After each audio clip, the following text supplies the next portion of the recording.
ભારે વરસાદને કારણે સુરતના વેલંજા વિસ્તારના અસરગ્રસ્ત પરિવારોનું સુરક્ષિત સ્થળે સ્થળાંતર કરાયું છે। અસરગ્રસ્ત પરિવારોને વેલંજાની પ્રાથમિક શાળામાં આશ્રય આપવામાં આવ્યો છે। પરિસ્થિતિની સમીક્ષા કરવા માટે DCP Lakhdhirsinh Jhala, ACP Parth Chovatiya, PI Goswami અને પીએસઆઈ ડી રાઠોડે આશ્રયસ્થાનની મુલાકાત લીધી હતી। પોલીસ અધિકારીઓએ પરિવારો સાથે રૂબરૂ વાતચીત કરી તેમની સમસ્યાઓ જાણી હતી તથા તેમને જરૂરી ફૂડ પેકેટ અને રાહત સામગ્રીનું વિતરણ કર્યું હતું। આ મુશ્કેલ સમયમાં પોલીસ તંત્ર દ્વારા અસરગ્રસ્ત નાગરિકોને તમામ પ્રકારની જરૂરી મદદ પૂરી પાડવાની ખાતરી આપવામાં આવી છે। HX24 ન્યૂઝ ગુજરાતી સાથે જય બગિયા, સુરત।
વરસાદમાં બધા હેરાન તો થાય જ, તો સ્વાભાવિક છે। તમે લોકો અત્યારે હેરાન થયા હશો, પણ અહીંયા જે સરકાર તરફથી જે વ્યવસ્થા ગોઠવવામાં આવી છે એમાં કંઈ તકલીફ નથી ને? અહીંયા જમવાનું ને બધું સમયસર મળી રહે છે, તાજું આવે છે,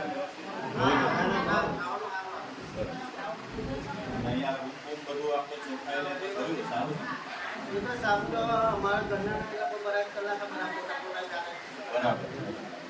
ચલો કંઈક જે આજનો દિવસ વરસાદની આગાહી છે, આજે અહીંયા રાત કાઢવાની છે, કાલે સવારે જોઈ પછી આપણે પાણી ઉતરી ગયું હોય તો જોશું એ પ્રમાણે। બાકી કોઈ તકલીફ નથી?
Oh.